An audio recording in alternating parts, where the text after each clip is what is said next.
أعوذ بالله من الشيطان الرجيم بسم الله الرحمن الرحيم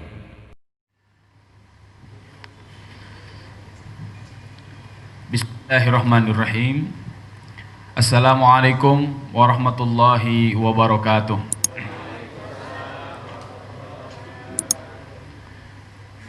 Innal hamdalillah nahmaduhu wa nasta'inuhu wa nastaghfiruh wa na'udzu billahi min syururi anfusina wa min sayyiati a'malina. May yahdihillahu fala mudhillalah wa may yudlil falan tajida lahu waliyyan mursyida. Allahumma salli wa sallim wa barik ala hadzal nabiyil karim nabiyyina wa maulana wa syafi'ina Muhammadin sallallahu alaihi wasallam wa ala alihi wa ashabihi ajma'in. Ashhadu an la ilaha illallah wa ashhadu anna Muhammad abduhu wa rasuluh al-mab'utsu rahmatan lil alamin. Faqrabbi zidni ilma warzuqni fahmah. Allahumma aftah lana hikmataka wanshur alaina rahmataka min khazaini rahmatika ya arhamar rahimin. Allahumma amin. Bapak, Ibu, saudara-saudaraku yang dirahmati Allah Subhanahu wa taala, sepertinya edisi hari ini sangat spesial karena sudah hadir anak-anak kita. Saya sudah lihat ada beberapa anak ya, ada sekitar 10 sampai 12 orang. Mudah-mudahan acara ini menjadi acara yang senantiasa mendapatkan rahmat dari Allah Subhanahu wa taala. Semoga hadirnya kita di majlis ini Allah Subhanahu wa taala jadikan hadirnya kita menjadi kafarat atas segala dosa-dosa yang pernah kita lakukan. Dan semoga Allah Subhanahu wa taala jadikan sisa umur kita, sisa umur yang kita penuhi dengan kebaikan, ketaatan kepada Allah Subhanahu wa taala. Salawat dan salam semoga senantiasa tercurah kepada Rasulullah sallallahu alaihi wasallam, kepada keluarganya, para sahabatnya, tabi'in, atba'ut tabi'in, dan kepada siapa saja yang senantiasa mengikuti sunnah Nabi sallallahu alaihi wasallam hingga akhir zaman. Semoga Allah Subhanahu wa taala jadikan kita orang-orang yang istiqomah, berpegang teguh dan memperjuangkan risalah Nabi sallallahu alaihi wasallam hingga akhir hayat kita. Allahumma amin. Saudara-saudaraku yang dirahmati Allah Subhanahu wa taala, saya diamanahi untuk menyampaikan kajian yang berkaitan dengan akidah. Karena insya Allah katanya kajiannya nanti akan berseri. Ada akidah, ada akhlak, ya, ada tentang keluarga dan yang lain-lainnya. Setelah saya mencoba untuk melihat beberapa ayat Al-Quran, apa sebenarnya ayat-ayat yang sangat erat kaitannya dengan akidah, maka saya coba untuk melakukan kajian tentang ini nih. Surat As-Saff, surat ke-61, ayat 10 sampai ayat 13. Nanti kita akan lihat bahwa dalam surat As-Saff mulai ayat 10 sampai ayat 13 ini ada 5 prinsip penting di mana kita semuanya akan selamat dunia, selamat di akhirat, dan juga terhindar dari siksa api neraka. Dan inilah 5 hal inilah yang menjadi pokok akidah Islamiyah atau akidah Ahlus Sunnah wal Jamaah. Sebelum kita kaji, akan lebih baik kita baca ayatnya terlebih dahulu bersama-sama. Saya akan bacakan, bapak-bapak, ibu-ibu silahkan nanti untuk mengikuti ya.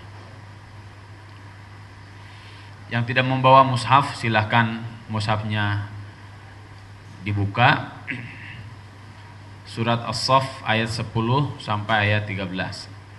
Kalau huruf yang ada di dalam Al-Qur'annya terlalu kecil, bapak-bapak, ibu-ibu bisa lihat di depan. Baik ya, kita akan baca bersama-sama. A'udzu billahi minasy syaithanir rajim.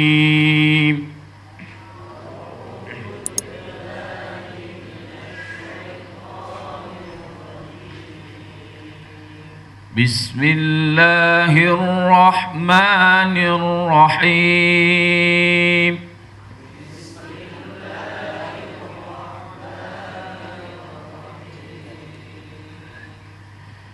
يا أيها الذين آمنوا هل أدلكم على تجارة تنجيكم من عذاب أليم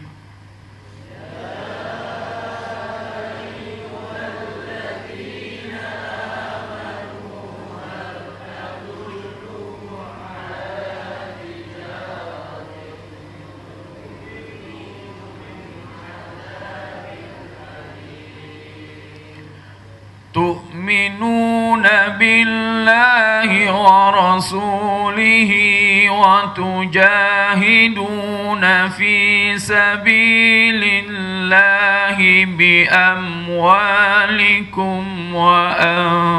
وأنفسكم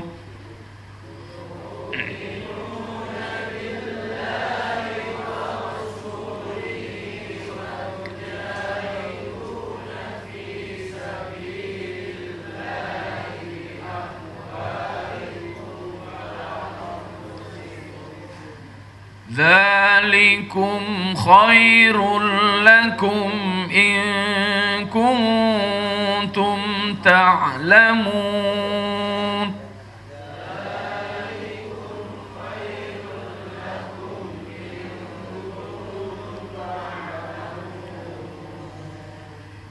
يغفر لكم ذنوبكم ويدخلكم جنات تجري من تحتها الأنهار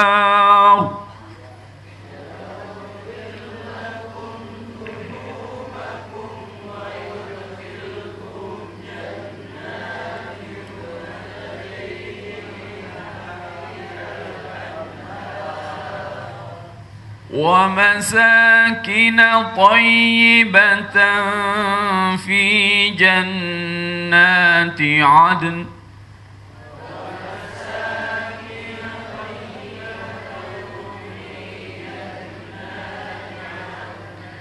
ذلك الفوز العظيم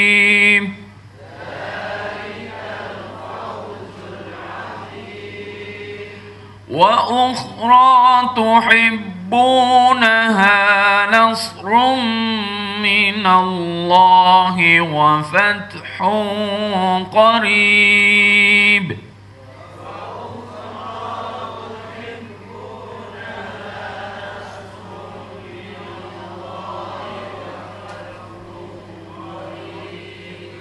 وبشر المؤمنين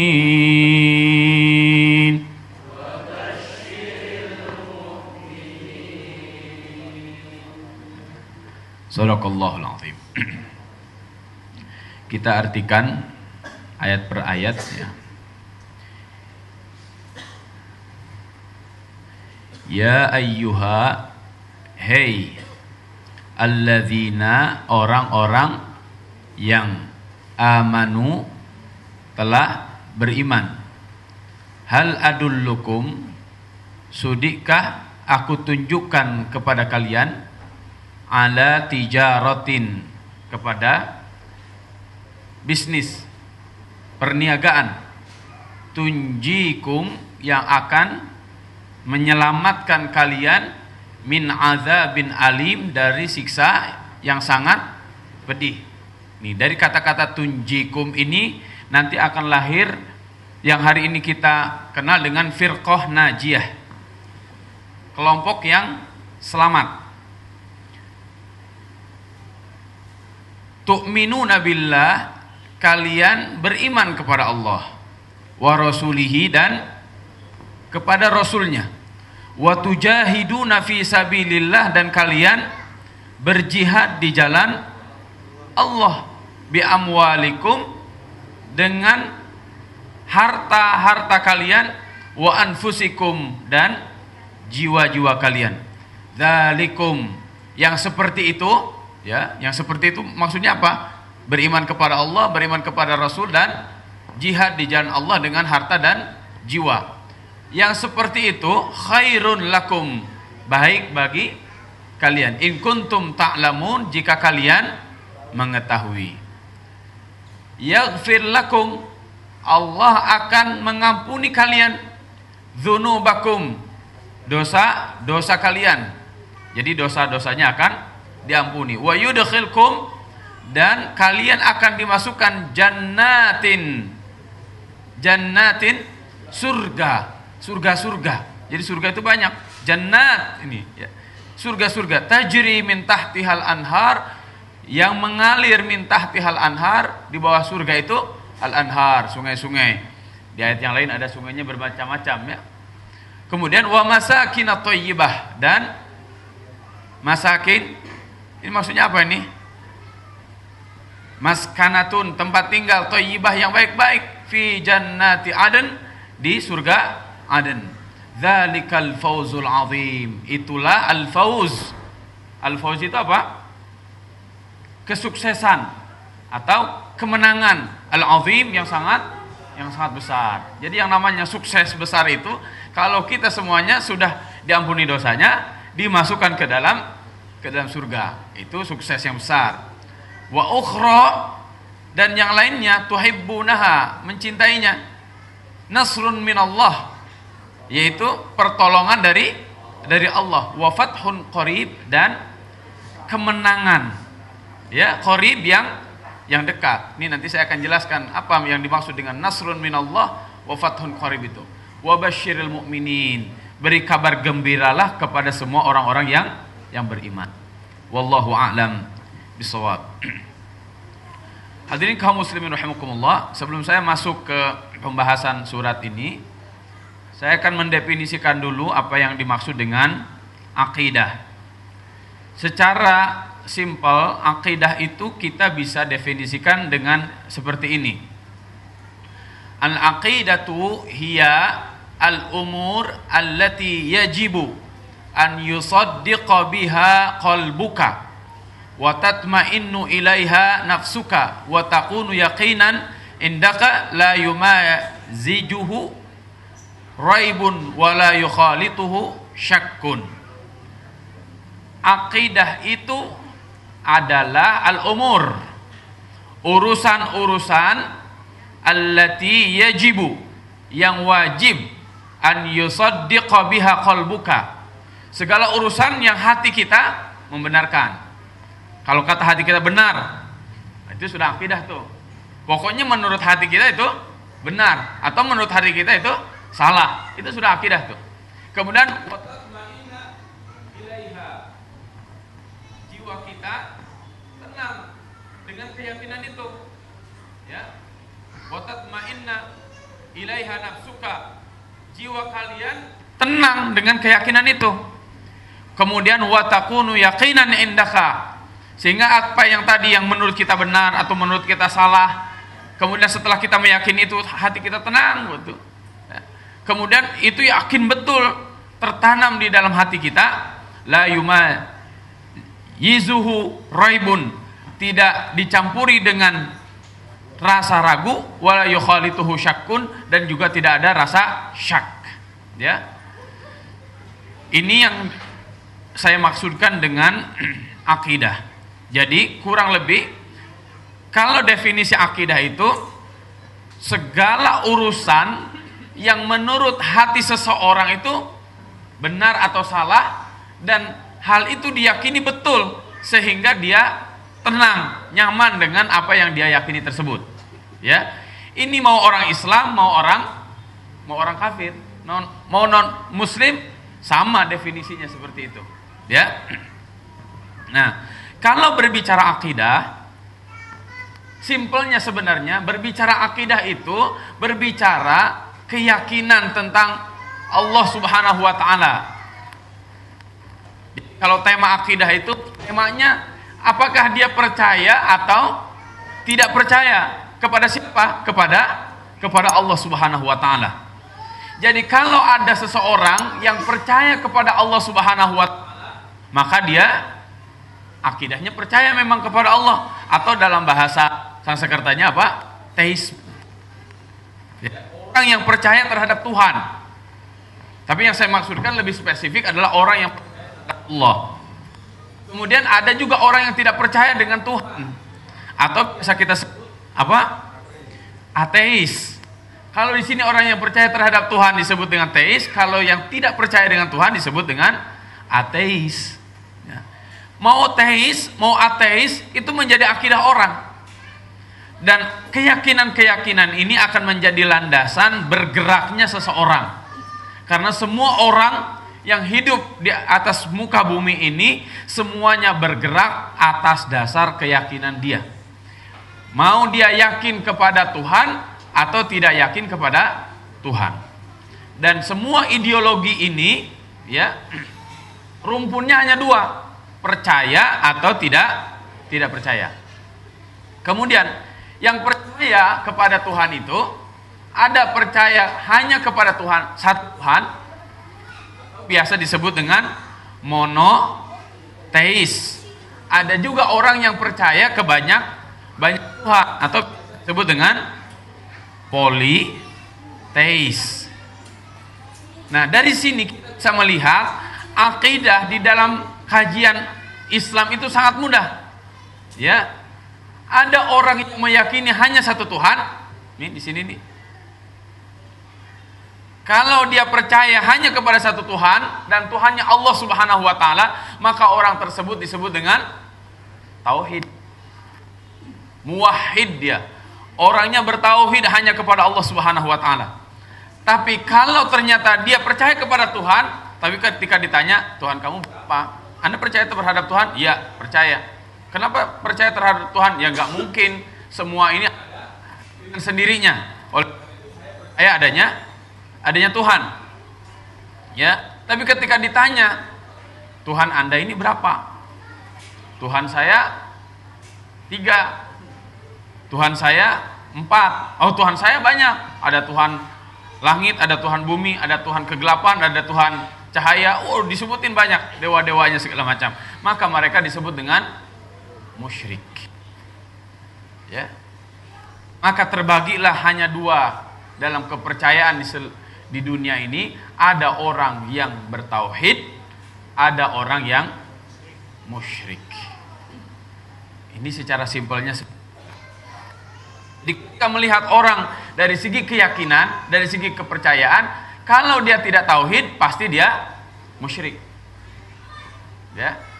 Maka kita semuanya tinggal milih mau jadi ahli mana, mau jadi ahli tauhid, mau jadi ahli, tinggal memilih. Saya secara pribadi memilihnya jadi orang yang bertauhid kepada Allah Subhanahu wa taala. Kenapa begitu? Kenapa saya hanya yakin adanya satu Tuhan? Karena kalau Tuhan bingung saya. Ini Tuhan yang A ingin menciptakan langit, Tuhan yang B gak mau menciptakan langit. Secara akal saja, maka kita sudah memasukkan dalam akal kita bahwa Tuhan itu hanya satu saja. Apalagi kalau kita melihat dalil-dalil dari Al-Quran dan Sunnah Nabi SAW. Jadi ada dalil akli, ada dalil nakli. Dalil akli berdasarkan akal, dalil nakli berdasarkan Al-Quran dan Sunnah Nabi Sallallahu Alaihi Wasallam. Dan kalau kita lihat secara logika matematika, maka Tuhan itu memang harus satu, tidak boleh banyak. Ya. Kalau semua ada yang menciptakan, maka pasti ada yang maha mencipta, dan yang maha mencipta itu pasti tidak diciptakan. Betul? Kalau semua ini ada, pasti ada yang menciptakan, pasti ada yang membikin. Dan yang membikin itu pasti tidak dibikin. Semua ini makhluk. Dan semua makhluk pasti ada khalik. Dan khalik itu pasti tidak dicipta. Secara logika matematika, maka semua angka yang ada setelah angka 1, semuanya hasil dari penciptaan. Betul? 2 contoh. 2 itu ada karena ada penambahan 1 tambah 1 sama dengan 2. Kemudian saya tanya, kalau angka 1 dari mana?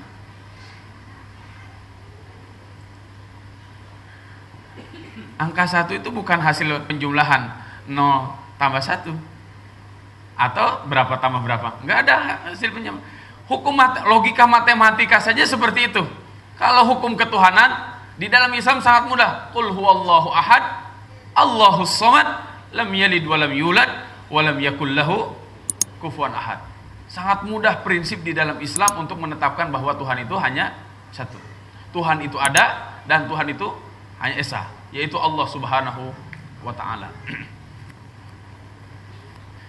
Pembicaraan akidah Islamiyah itu biasanya berkaitan dengan 4 hal. Yang pertama adalah tentang ilahiyat. Jadi kalau disebut akidah ilahiyah itu maksudnya adalah segala hal yang berkaitan dengan Allah Subhanahu wa ta'ala. Mulai dari asma Subhanahu wa ta'ala, kemudian sifat Allah Subhanahu wa ta'ala, ya. Kemudian yang lain-lainnya semuanya tentang Allah Subhanahu wa ta'ala itu disebut dengan akidah ilahiyat. Kemudian akidah pun berkaitan dengan nubuwah. Nubuwah itu maksudnya adalah segala hal yang berkaitan dengan sifat, risalah, mukjizat, kitab-kitab yang dibawa oleh Nabi Shallallahu Alaihi Wasallam. Ini nubuwah, ya. Nanti ini saripatinya antara ilahiyah dan nubuwah ini, saripatinya ada di 2 kalimat syahadat. Asyhadu an la ilaha illallah wa asyhadu anna Muhammadar Rasulullah. Untuk memahami Allah Subhanahu wa taala ada di asyhadu an la ilaha illallah. Kemudian untuk memahami nubuwah ini ada di wa asyhadu anna Muhammadar Rasulullah. Kemudian yang ketiga ada akidah ruhiyat atau ruhaniyat, ya, segala yang berkaitan dengan hal-hal non materi seperti para malaikat, jin, ruh dan yang lain-lainnya. Ini dibahas di masalah ruhiyat. Kemudian yang keempat, yang terakhir, masalah sam'iyat. Sam'iyat itu terambil dari kata sami'ah. Sami'ah itu maksudnya mendengar, ya. Hal-hal yang sifatnya hanya didengar. Maksudnya apa? Kita tidak akan bisa mengetahui hal itu kalau kita tidak mendengarkan penjelasan. Penjelasan dari siapa? Penjelasan dari Nabi atau Rasul yang diutus oleh Allah Subhanahu wa ta'ala. Tentang apa itu? Contoh tentang alam kubur. Adakah orang yang mati, ya, ini selain mati suri, kemudian dia hidup lagi, kemudian dia cerita, tadi ketika saya masuk kubur, bener ada yang saya juga kenalan sama dia. Gitu. Ada tidak? Nggak ada yang begitu. Tapi kita percaya betul bahwa ketika seseorang mati pasti dia masuk alam kubur. Tentang alam kubur ini seperti apa tidak tahu, kecuali wahyu dari Allah Subhanahu wa taala sebagaimana disampaikan oleh Nabi Shallallahu alaihi wasallam. Kemudian tentang kehidupan akhirat, ya, tanda-tanda kiamat, hari kebangkitan, ada yaumul hisab, ada hari pembalasan, ada surga, ada neraka. Semua ini kita tidak ada yang tahu karena ilmu kita sangat terbatas. Tapi semua hal ini telah diceritakan oleh Nabi Shallallahu alaihi wasallam, ya. Dan alhamdulillah kita semuanya menjadi umat Nabi Shallallahu alaihi wasallam.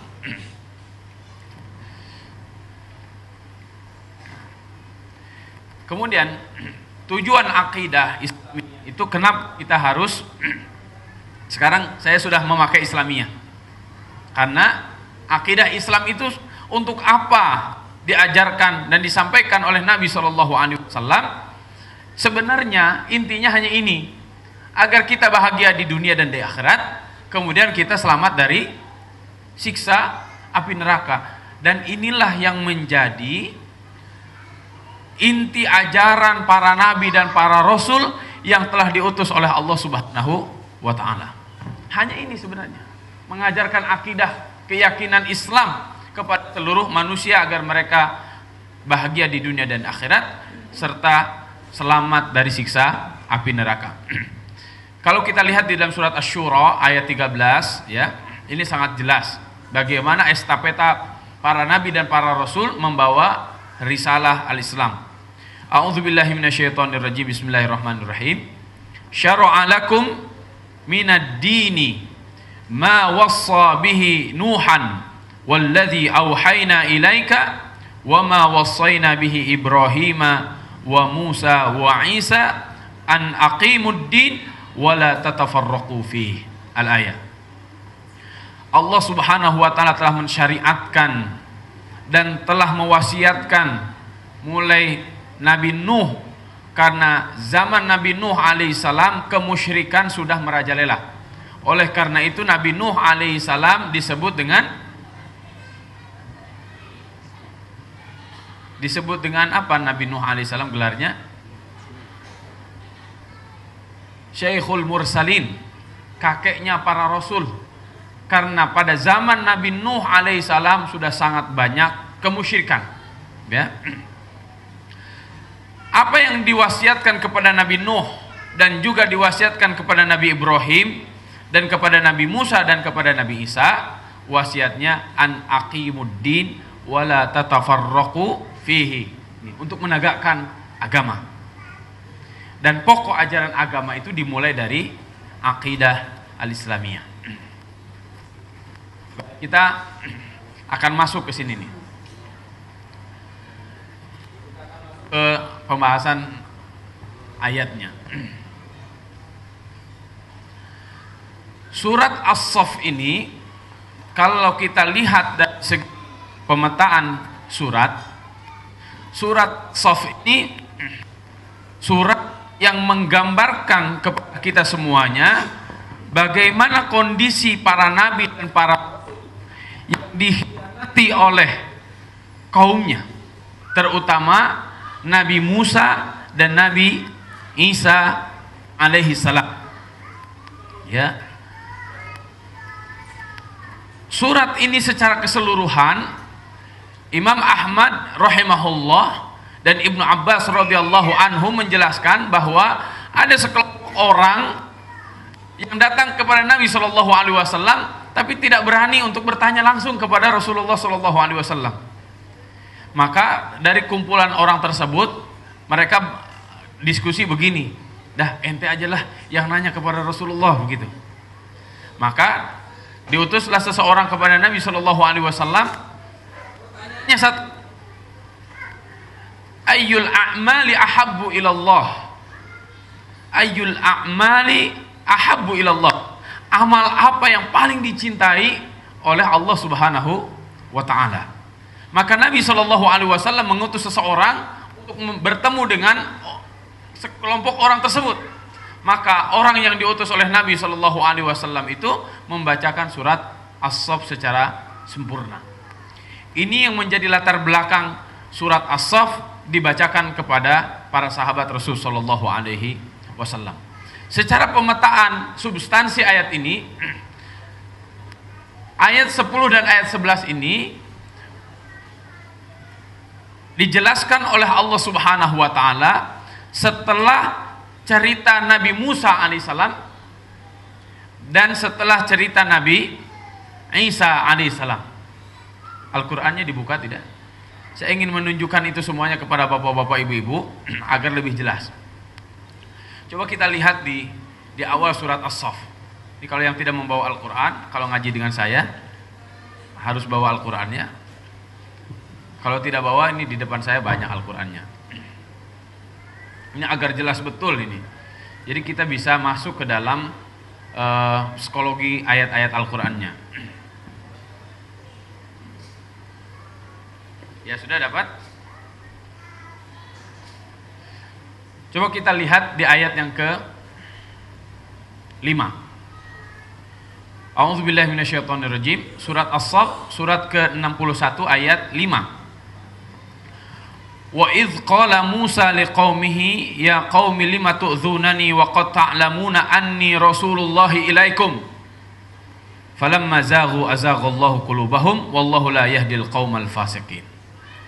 Nabi Musa berkata kepada kaumnya, lima tu'dzunani, kenapa sih kalian terus-menerus menyakiti hatiku?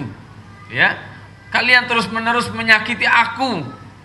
Wa qad ta'lamuna anni Rasulullah ilaikum, padahal kalian tahu betul bahwa aku ini adalah utusan Allah kepada kalian. Kalian sudah tahu aku ini Rasul, tapi kenapa kalian selalu menyakiti aku? Nabi Musa disakiti oleh kaumnya dengan cara apa? Ini, falamma zaghu azaghallahu qulubahum. Ketika Nabi Musa ada, seakan-akan mereka beriman kepada Nabi Musa. Tapi ketika Nabi Musa alaihissalam dipanggil oleh Allah Subhanahu wa taala ke Bukit Tur Sina, justru orang-orang Bani Israel malah musyrik tadi. Ya, akidahnya jadi menyimpang, jadi musyrik dengan menyembah anak patung, anak sapi. Kemudian ayat yang ke-6-nya, wa idz qala Isa ibn Maryam ya Bani Israel inni Rasulullah ilaikum. Ini Nabi Isa alaihissalam. Nabi Isa mengatakan, sesungguhnya aku Rasul Allah kepada kalian, musaddiqan lima baina yadayya minat Taurat wa mubasysyiran bi rasuli ya'ti min ba'di ismuhu Ahmad. Falamma ja'ahum bil bayinat qalu hadza sihrun mubin. Nabi Isa jelas Rasul Allah, diutus kepada Bani Israel, dan menjelaskan bahwa setelah Nabi Isa itu akan ada Rasul, yaitu Nabi Muhammad sallallahu alaihi wasallam. Akan tetapi Israel justru mereka lah yang rencana membunuh Nabi Isa alaihissalam, dan setelah Nabi Muhammad sallallahu alaihi wasallam datang, orang Bani Israel katakan ada sihrun mubin. Para nabi dan para rasul semuanya mengajarkan tauhid, tapi setelah diajarkan tauhid itu justru mereka malah memilih musyrik kepada Allah Subhanahu wa taala. Nah, ayat ini ya, ayat yang ke-10 sampai ke-13 ini dirangkaikan oleh Allah Subhanahu wa taala untuk melihat respon orang-orang yang mendengarkan ini. Karena dulu di awal-awal para sahabat hijrah dari Makkah ke Madinah, para sahabat itu sangat ingin ditunjukkan oleh Nabi Shallallahu alaihi wasallam dengan amalan-amalan yang akan menghantarkan selamat, bahagia di dunia, bahagia di akhirat, dan dijauhkan dari siksa api neraka. Maka kita bisa menyimpulkan dari rangkaian ayat ini nih, 5 prinsip keselamatan. Dan kalau 5 prinsip keselamatan ini dipegang teguh, maka dia telah benar akidah Islamnya. Dialah yang disebut dengan al-firqah an-najiyah. Mereka lah yang disebut dengan ahlus sunnah wal jamaah. Ya, apa 5 tersebut? Yang pertama adalah ini nih, berilmu. Nanti saya akan tunjukkan itunya. Yang kedua adalah bertauhid. Yang ketiga adalah berpegang teguh dengan sunnah Nabi Shallallahu alaihi wasallam. Yang keempat, berjamaah. Dan yang kelima, berjihad di jalan Allah Subhanahu wa taala. 5 hal ini. Dari mana kita simpulkan 5 hal ini? Kita lihat ayatnya nih.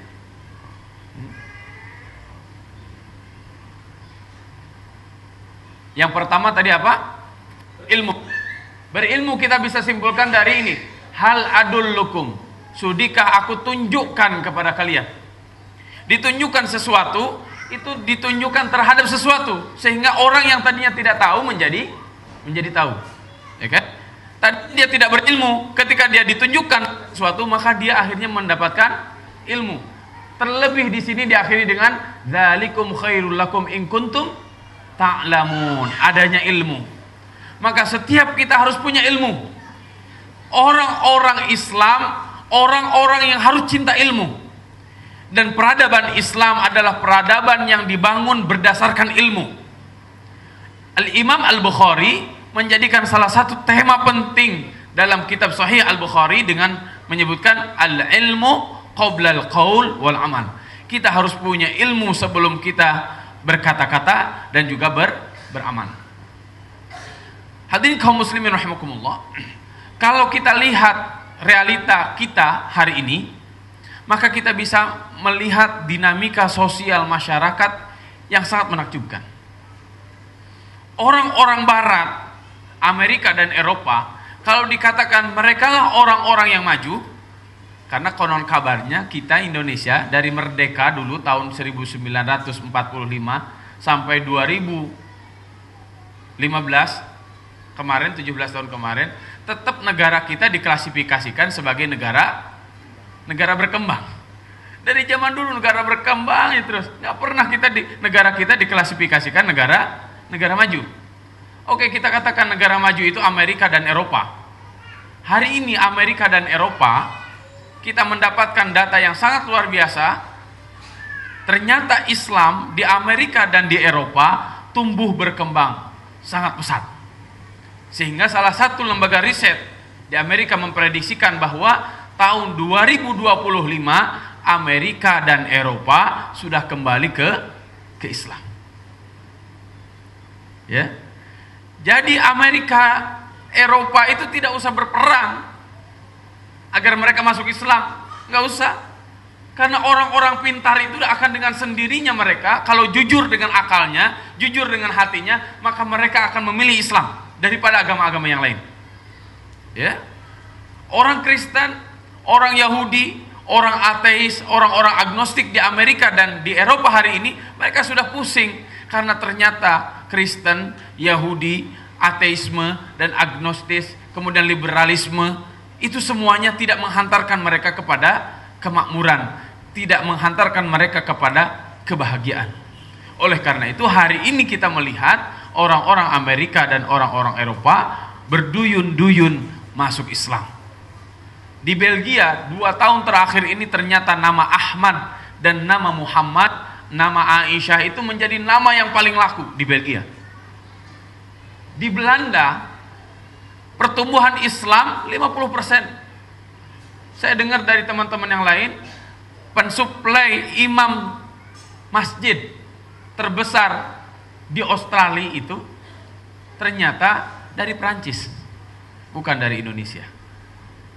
Maka ini Mas Riza, ini tantangan bagi kita bagaimana kita bisa mensuplai imam-imam masjid ke seluruh negara. Karena kita orang Islam Indonesia ini kan terbesar, mayoritas di dunia bahkan. Ya, tadi Ustadz menjelaskan teman-teman dari Jerman itu sangat membutuhkan imam-imam masjid. Dan ini lagi dilelang ke orang Indonesia. Silahkan orang-orang Indonesia yang mau menjadi imam masjid di Jerman, silahkan. Memang sangat sedikit. Ya, ini kondisi kaum muslimin di Amerika dan di Eropa. Semakin ditekan, ternyata semakin banyak masyarakat yang Islam. Akan tetapi kalau kita lihat perkembangan umat Islam di Indonesia, ya, kalau kita pilih kata-kata perkembangan berarti harus berkembang. Dulu umat Islam Indonesia ketika awal-awal kemerdekaan, konon kabarnya berapa persen? 90% atau 92%. Kalau kita tanya sekarang, umat Islam di Indonesia itu berapa persen? 82%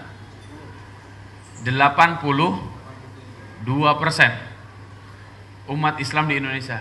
Jadi dari kemerdekaan tahun 45 sampai 2015 umat Islam di Indonesia itu berkembang atau menurun? Ternyata semakin menurun. Umat Islam di Indonesia itu bukan berkembang, akan tetapi semakin tertinggal. Oleh karena itu salah satu lembaga riset Mercy Mission mengatakan diprediksi di Indonesia pada tahun 2035 jumlah Muslim dan Kristennya sama. Kenapa seperti itu? Yang seharusnya umat Islam di Indonesia itu terus naik, tapi justru semakin menurun. Hadirin kaum muslimin rahimakumullah, satu hal yang hari ini sudah mulai hilang dan mulai pudar di kita, yaitu peradaban ilmu.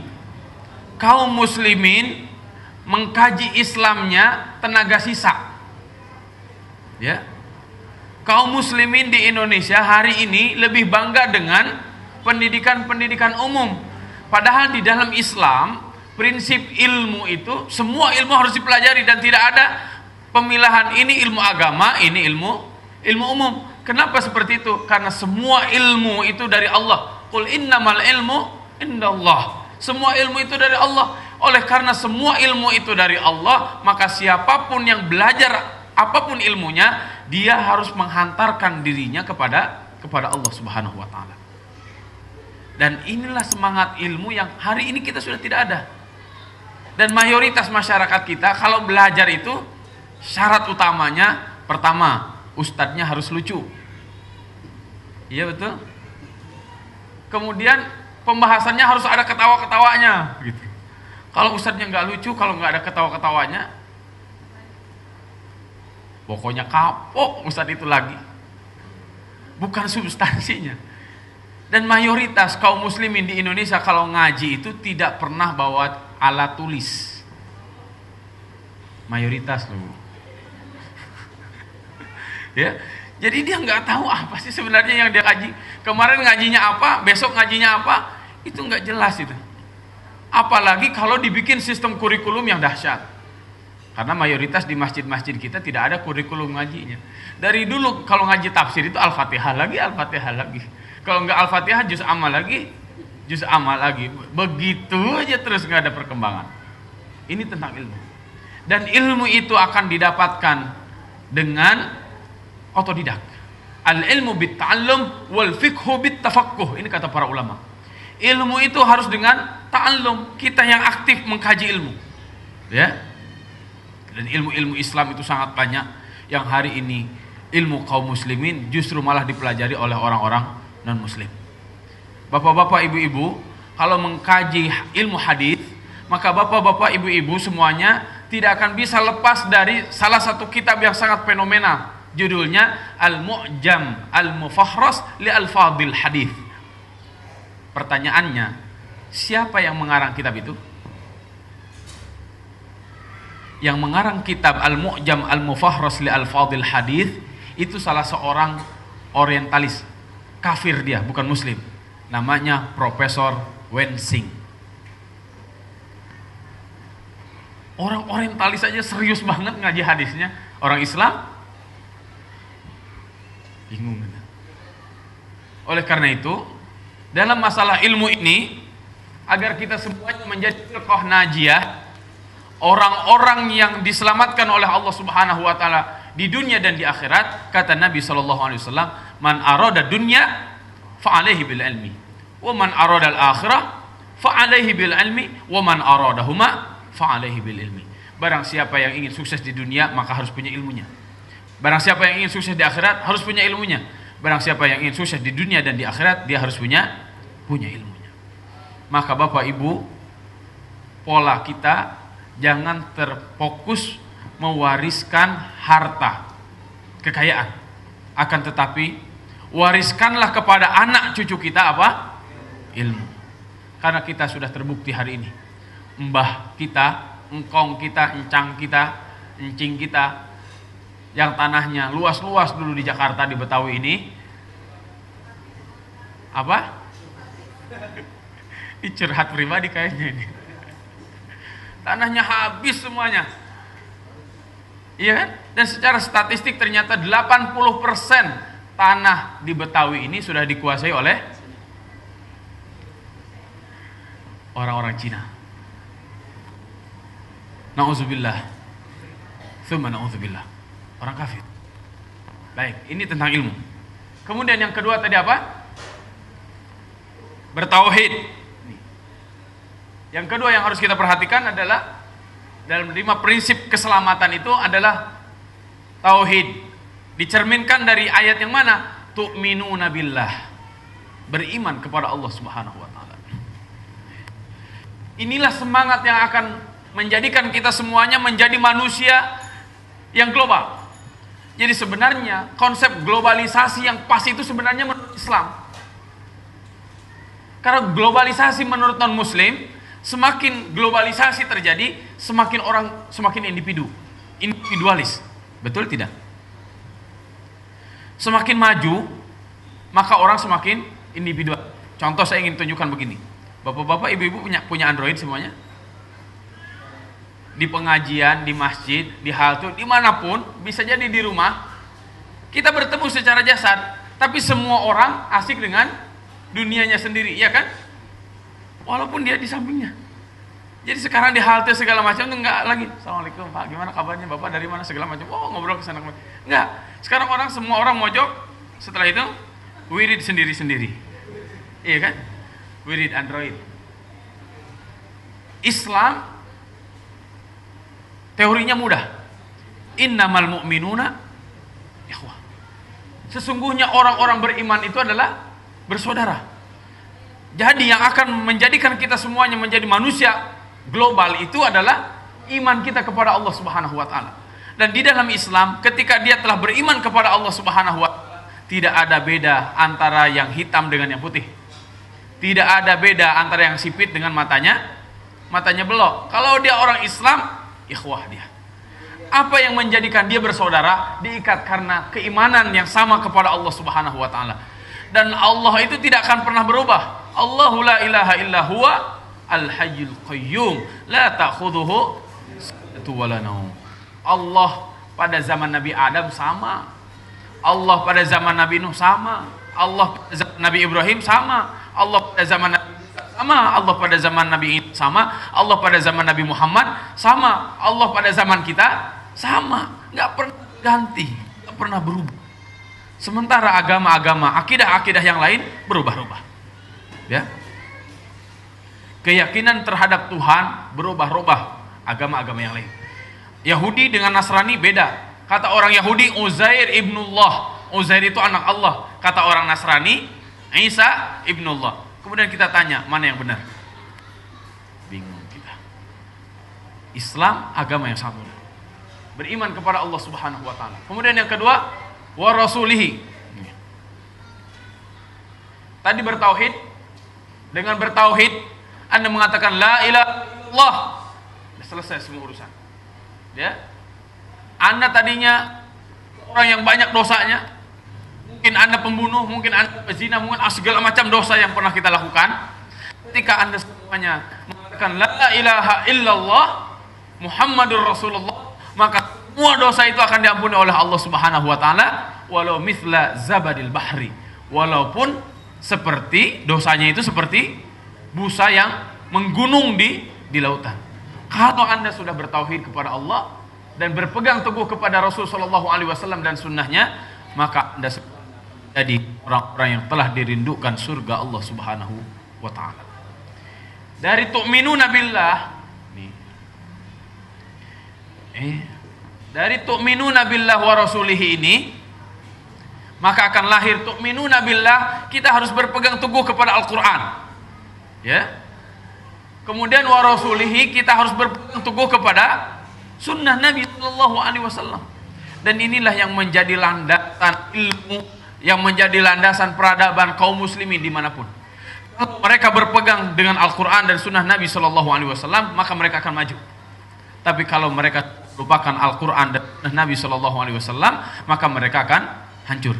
Nabi sallallahu alaihi wasallam menegaskan, "Innallaha yarfa'u bihadzal kitabi aqwaman wa yadha'u bi akhirin." Sesungguhnya Allah akan mengangkat aqwam. Aqwam itu terambil dari bangsa-bangsa, bukan hanya satu suku, bangsa-bangsa, semua bangsa akan diangkat oleh Allah Subhanahu wa taala ke derajat yang dimuliakan oleh Allah Subhanahu wa taala kalau mereka berpegang teguh dengan Al-Qur'an dan sunnah Nabi sallallahu alaihi wasallam.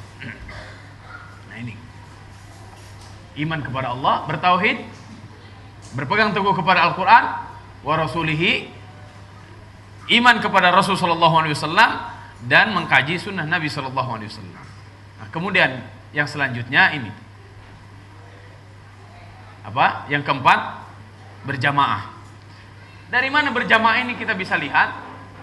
Hadirin kaum muslimin rahimakumullah, kalau kita perhatikan seluruh ayat yang ada di dalam Al-Quran, kalau berbicara tentang keimanan, nih di sini ada waw dan alif. Para ulama mengatakan al-wawu lil jamaah. Waw itu menunjukkan berjamaah, bareng-bareng. Beriman itu harus bareng-bareng. Nggak boleh kita mencukupkan soleh sendiri, nggak boleh. Tapi harus rombongan, bareng-bareng. Keluarga, satu masyarakat, satu pabriknya, semuanya harus beriman kepada Allah Subhanahu wa taala.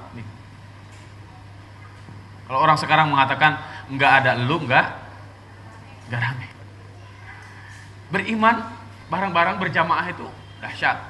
Kemudian nih ditunjukkan hal adullukum, kum nih. Kemudian tunjikum, ada kum lagi. Kemudian tu'minuna, ada waw lagi. Billahi wa rasuli wa tujahidun. Nih apa? Tujahidun. Ada waw lagi. Bi amwalikum wa anfusikum dzalikum lakum kuntum ta'lamun.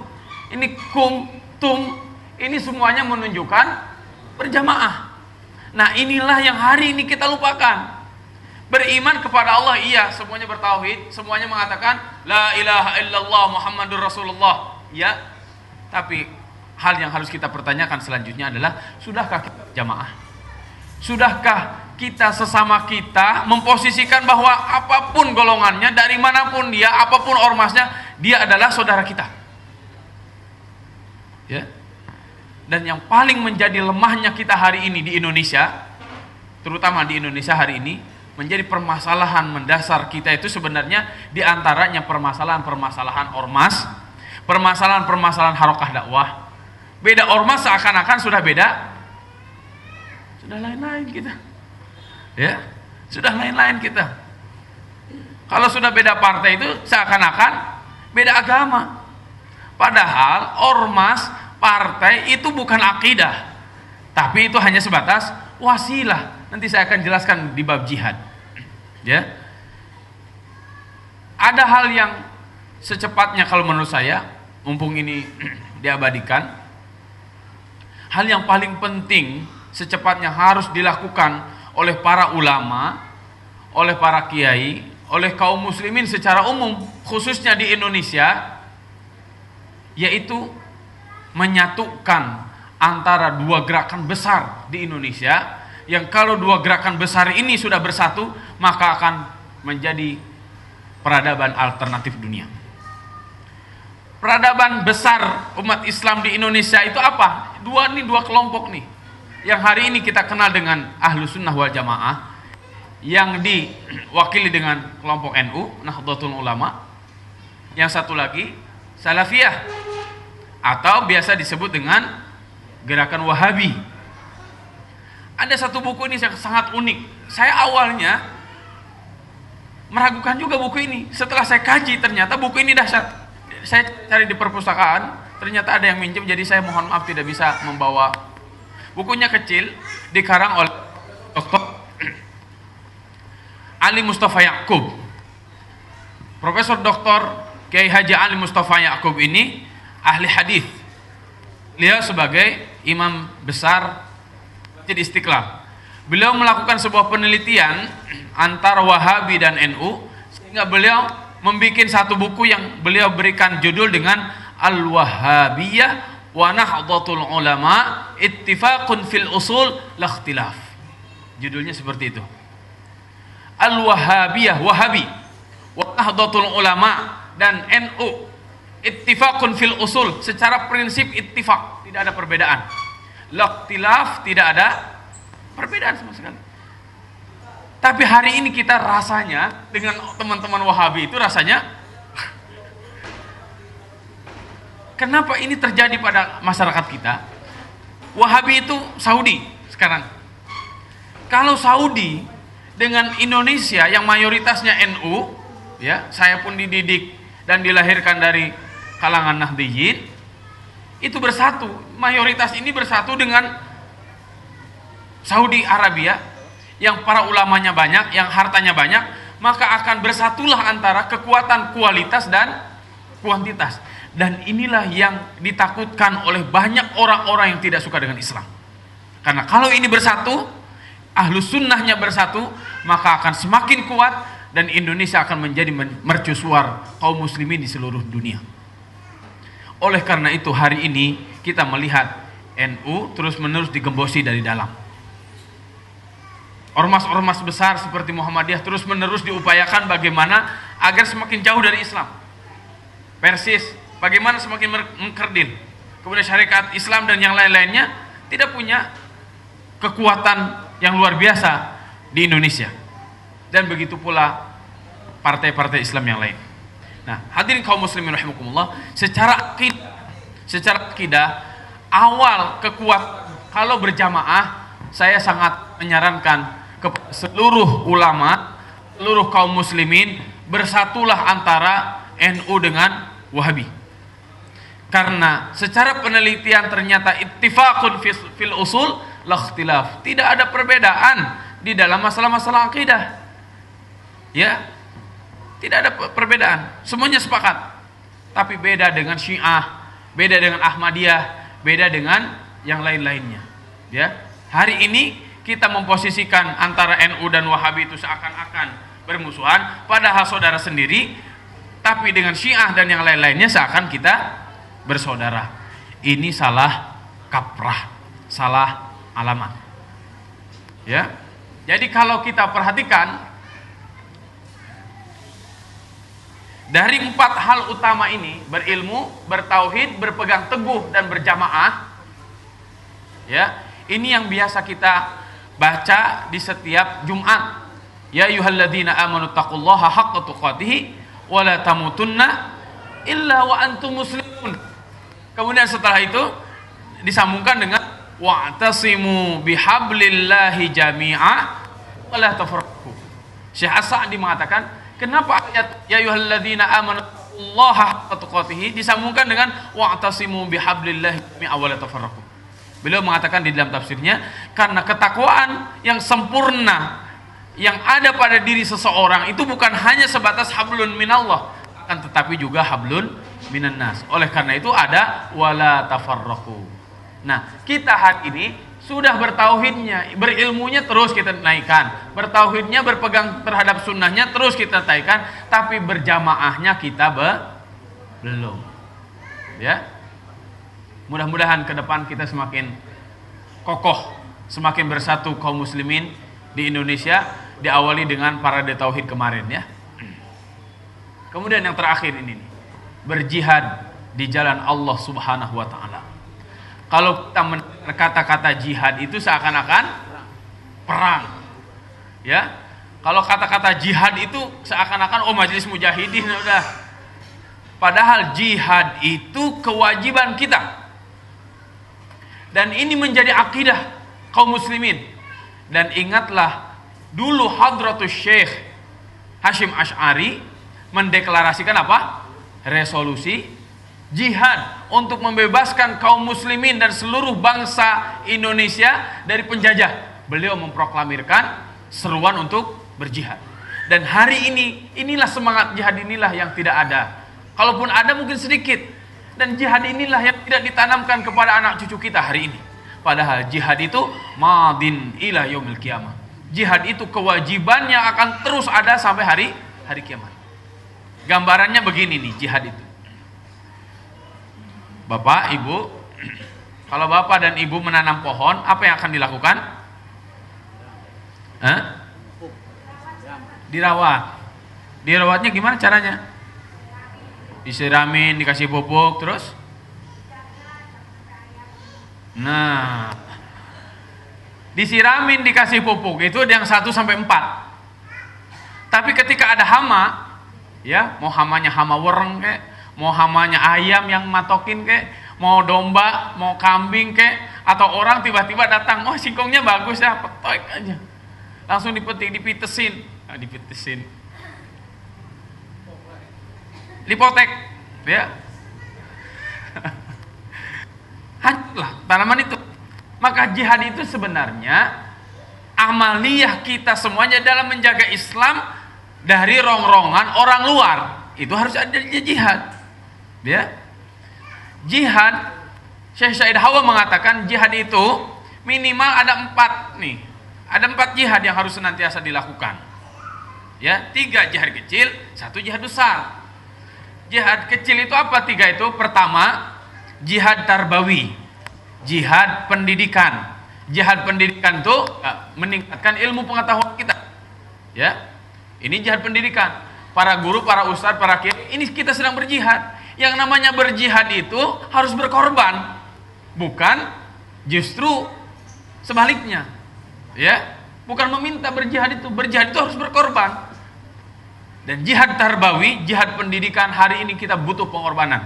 Ya, Karena tantangan pendidikan kita hari ini, para guru, para ustadz, para kiai, sekarang para orang tua sedang bersaing dengan apa ini? Ya, jadi guru yang paling dinanti-nantikan itu ini. Baik. Kemudian yang kedua adalah jihad itu jihad iktisadi, jihad ekonomi, ya, perang melawan kemiskinan. Bagaimana mau pintar orang nggak punya uang kok? Bagaimana mau pintar orang kita nggak punya dana? Sehingga lagunya tuh ya dana lagi, ya dana. Dan memang kalau kita nggak punya uang, kita juga tidak bisa infak, tidak bisa sedekah, tidak bisa zakat. Zakat fitrah aja kita nggak bisa ngeluarin, ya karena kita nggak punya harta. Islam tidak mencaci maki orang kaya, justru Islam mendorong agar kita semuanya menjadi orang-orang yang punya harta, agar tadi minimal kita bisa zakat, apalagi bisa infak, bisa sedekah, bisa yang lain-lainnya, gitu ya. Oleh karena itu, maka kita sebagai kaum muslimin harus punya sikap, ya, sebagaimana yang disabdakan oleh Nabi Shallallahu Alaihi Wasallam, bahwa harta yang paling baik di seseorang adalah amalur rojuli biyadihi. Ketika dia memiliki harta itu hasil dari jerih payah tangannya sendiri, gitu ya, bukan begini, tapi kurang lebih seperti itu. Kemudian yang ketiga itu adalah jihad siasi, jihad politik. Kenapa jihad politik ini sangat penting? Islam itu agama yang bukan hanya mengatur individu dan keluarga, akan tetapi Islam itu mengatur diri dan sebuah negeri. Nah, ketika Islam berbicara dalam sebuah negara, maka ini butuh kebijakan. Maka kebijakan inilah yang harus diatur konstitusinya. Maka hari ini kita sudah mendapatkan syariat, yaitu Al-Quran dan Sunnah Nabi Shallallahu Alaihi Wasallam. Maka tugas kita hari ini bagaimana agar Al-Quran dan hadis Nabi Shallallahu Alaihi Wasallam ini menjadi landasan sebuah negara. Tugasnya Al-Quran dan Sunnah Nabi Shallallahu Alaihi Wasallam yang syariat itu harus menjadi konun, harus menjadi undang-undang. Maka saudara-saudara kita, bapak-bapak, ibu-ibu yang bergerak di bidang politik, ya, targetnya itu sebenarnya kalau di dalam Islam, silakan Anda berpolitik, kan Anda berpartai, ya, silakan Anda juang melalui konstitusi, tapi ingat, perjuangan yang harus Anda tegakkan adalah bagaimana menjadikan syariat Islam ini menjadi konun yang formal dan disetujui, sehingga menjadi landasan secara legal dan formal, dan itu berdasarkan syariat Islam. Nah, jihad yang keempat, ya, yang banyak ditakuti oleh orang, sebenarnya orang yang takut dengan yang keempat ini bukan orang Islam sebenarnya, akan tetapi orang-orang yang musyrik, orang-orang non muslim. Apa itu jihad? Apa itu jihad qitali? Jihad memikul senjata. Jihad memikul senjata ini tidak hanya berada di Islam sebenarnya, tapi orang-orang non muslim pun, orang-orang kafir, orang-orang musyrik pun ada sebenarnya perang. Bahkan kalau kita perhatikan negara-negara sekarang, mayoritas negara di luar negeri itu mewajibkan warga negaranya mengikuti wajib militer, iya kan? Semuanya wajib militer. Di Indonesia tidak. Oleh karena itu di Indonesia loyo-loyo, pemudanya loyo-loyo gitu ya. Orang tuanya, kemarin saya baru ketemu orang mengkaji Al-Quran. Bapak itu bilang begini, Pak Ustadz, kita ini kan udah orang-orang tua, jangan terlalu banyak referensi yang Pak Ustadz sebutkan, apalagi kita disuruh baca ini, baca itu, pusing Pak Ustadz, kita harus beli ini, beli itu, segala macam, pusing. Udahlah, kita mau orang-orang tua. Saya tanya ke bapak itu, Pak, usianya berapa? Saya sudah tua Pak Ustadz. Nggak seperti Pak Ustadz. Iya, saya bilang, berapa usianya? Saya sudah 54 tahun. Oh, 54 tahun Pak ya. Pak, saya bilang begini, bapak saya 60 tahun lebih masih kuat nyangkul. Dan setiap subuh bapak saya biasa ngajarin Quran. Bapak saya biasa baca kitab-kitab tafsir, itu biasa saya bilang. Kemudian bapak tahu Abu Ayyub Al-Ansari. Abu Ayyub Al-Ansari adalah salah seorang sahabat yang mendengar hadis Nabi SAW tentang latuf tahannal Konstantinia, bahwa kota Konstantin itu akan dibebaskan oleh kaum muslimin. Abu Ayyub Al-Ansari dulu usianya ketika mendengar hadis itu 80 tahun. Apa yang dilakukan oleh Abu Ayyub Al-Ansari? Beliau langsung mengambil pedangnya, kemudian mengambil kudanya dan lari kencang dengan kudanya itu sampai tiba di Turki, di kota Konstantin. Dan Abu Ayyub Al-Ansari sampai hari ini tercatat sebagai sahabat pertama yang ingin membebaskan kota Konstantin.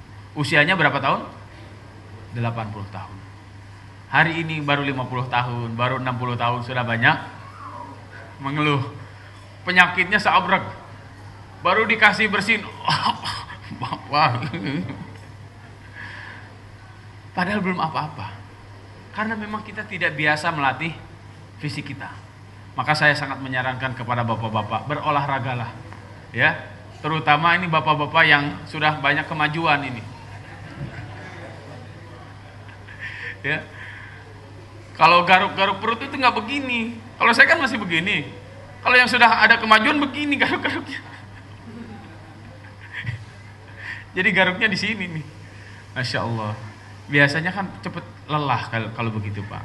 Nah, iringi dengan olahraga. Sempatkanlah sehari 15 menit gitu ya. Ini anak-anak muda ini seharinya 1,5 jam, 2 jam sampai 2 jam ini olahraganya. Makanya mereka seger-seger ya.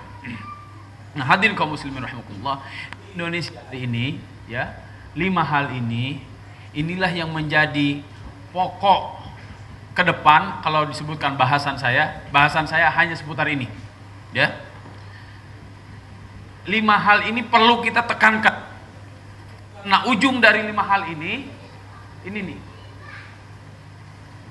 Kalau sudah berilmu, beriman kepada Allah, beriman kepada Rasul, kemudian berjamaah dan bertauhid, ujungnya ini nih.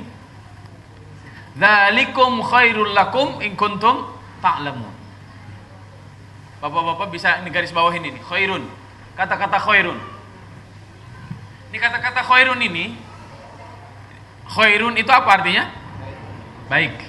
Kalau ma'ruf apa artinya? Amar ma'ruf nahi mungkar apa artinya? Menyuruh ke yang baik, mencegah kepada yang mungkar. Ada ma'ruf, ada khair. Di dalam bahasa Arab ma'ruf dan khair itu berbeda. Walaupun bahasa Indonesianya artinya sama, yaitu baik. Tapi ma'ruf dan khair itu kebaikan yang berbeda perspektifnya. Kalau ma'ruf, kebaikan yang semua orang paham bahwa itu baik.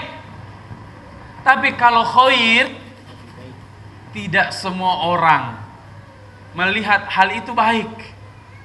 Ya, ada orang Pak ketika dibahas tentang jihad itu, apa dia katakan? Hati-hati nih, benih-benih terorisme sedang ditanamkan, betul?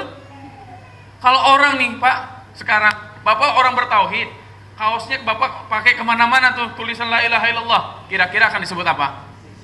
Loh, kok tiba-tiba begitu Pak? Kan saya bertauhid.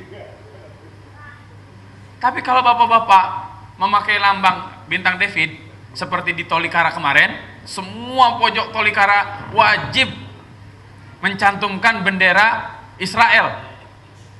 Itu apa itu? Ma'ruf atau khair? Ma'ruf, tapi ma'rufnya menurut mereka. Ya, maka al-khair di sini, kebaikan di sini bukan menurut orang. Kebaikan khair di sini bukan menurut orang, akan tetapi kebaikan atau khair di sini memang pure, murni menurut Allah Subhanahu wa taala. Karena perspektif orang dengan perspektif Allah Subhanahu wa taala bisa jadi bahkan sering berbeda. Asa an tuhibbu syai'an wa huwa syarrul lakum wa asa an takrahu syai'an wa huwa khairul lakum. Wallahu ya'lamu wa antum ta'lamun. Bisa jadi engkau suka tapi kata Allah enggak boleh. Bisa jadi kita enggak mau tapi kata Allah harus Anda lakukan. Ya. Kemudian yaghfir lakum dzunubakum wa yudkhilkum jannatin tajri min tahtiha al-anhar. Kalau kita sudah diampuni dosa, kemudian kita dimasukkan ke dalam surga, apalagi yang kita pinta? Dosanya sudah diampuni, pasti dimasukkan ke dalam surga, apalagi? Wa masakin thayyibatan fi jannati 'adn. Karena Allah Subhanahu wa taala memberikan tempat tinggal kita yang sangat baik di surga Aden yang penuh dengan kenikmatan ini. Tajri min tahtihal anhar, segala macam. Dzalikal fawzul 'adzim. Itu sukses. Sukses besar. Wa ukhra tuhibbunaha nasrun. Dan yang lainnya tuhibbunaha mencintai. Apa yang dicintai? Nasrun min Allah, pertolongan dari Allah. Ketika ayat ini diturunkan, para ulama tafsir menafsirkan nasrun min Allah itu pertolongan dari Allah itu maksudnya Fathu Makkah. Bahwa kalian wahai kaum muslimin yang hijrah dari Makkah ke Madinah, insyaallah sebentar lagi kalian akan kembali ke Makkah dengan pertolongan Allah Subhanahu wa taala, Fathu Makkah. Wa fathun qarib ini. Wa fathun qarib, Atha rahimahullah mengatakan di dalam beberapa tafsir saya baca, fathun qarib itu kemenangan yang sebentar lagi ya. Apa itu? Kemenangan dua hal. Pertama adalah dikuasainya Persia, dan yang kedua adalah ditundukannya Romawi. Hadirin kaum muslimin rahimakumullah. Hari ini kita sudah menyaksikan bahwa Persia dulu pernah ditaklukkan. Ya, kekuasaan Mongol itu termasuk kekuasaan Persia, dan dulu sudah ditaklukkan orang-orang bala tentara Genghis Khan itu oleh Muzaffar Qutus yang dipelopori oleh ulama namanya Izzuddin bin Abdissalam. Padahal tentara pasukan Mongol, pasukan Tatar itu pasukan yang sangat ditakuti oleh semua orang. Akan tetapi oleh bangsa Mamalik, oleh budak-budak yang telah dibina oleh seorang ulama besar yaitu Izzuddin bin Abdussalam, mereka mampu menjadi penguasa-penguasa. Ya. Jadi di dalam Islam tidak pernah dipermasalahkan mau budak, mau bangsawan, tidak pernah dipermasalahkan. Yang penting komitmen dia terhadap Islam, ya, komitmen dia terhadap berjamaah karena mereka adalah saudara-saudara muslim, dan komitmen dengan jihad untuk membebaskan seluruh wilayah-wilayah kaum muslimin dari penjajahan manusia, untuk menjajah manusia agar manusia menyembah manusia. Sementara Islam fungsinya adalah membebaskan seluruh bangsa-bangsa dari ibadah kepada manusia untuk beribadah hanya kepada Allah Subhanahu wa taala. Nah, wa basyiril mu'minin, beri kabar gembira kepada orang-orang yang beriman. Kita sebagai orang-orang Indonesia hari ini ditantang bahwa kondisi negara kita hari ini sedang dalam kondisi yang tidak menentu. Bahkan tadi prediksinya oleh Mercy Mission, tahun 2035 Islam dan Kristen akan sama perhitungannya.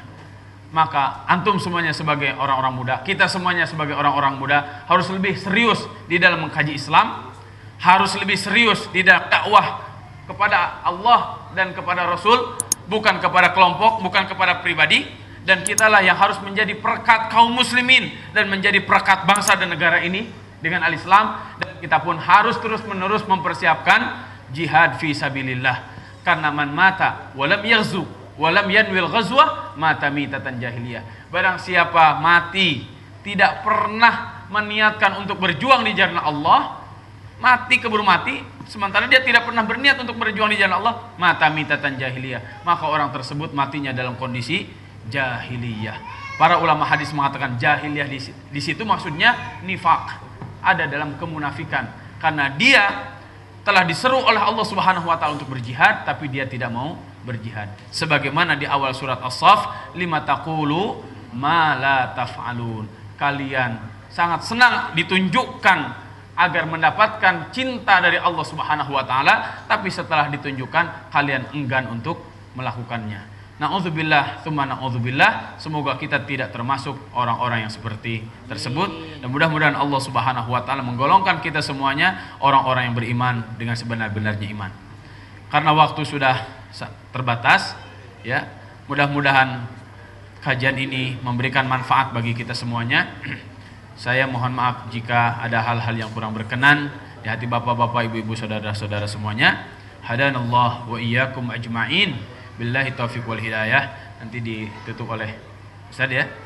Sekian dari saya. Wassalamualaikum warahmatullahi wabarakatuh.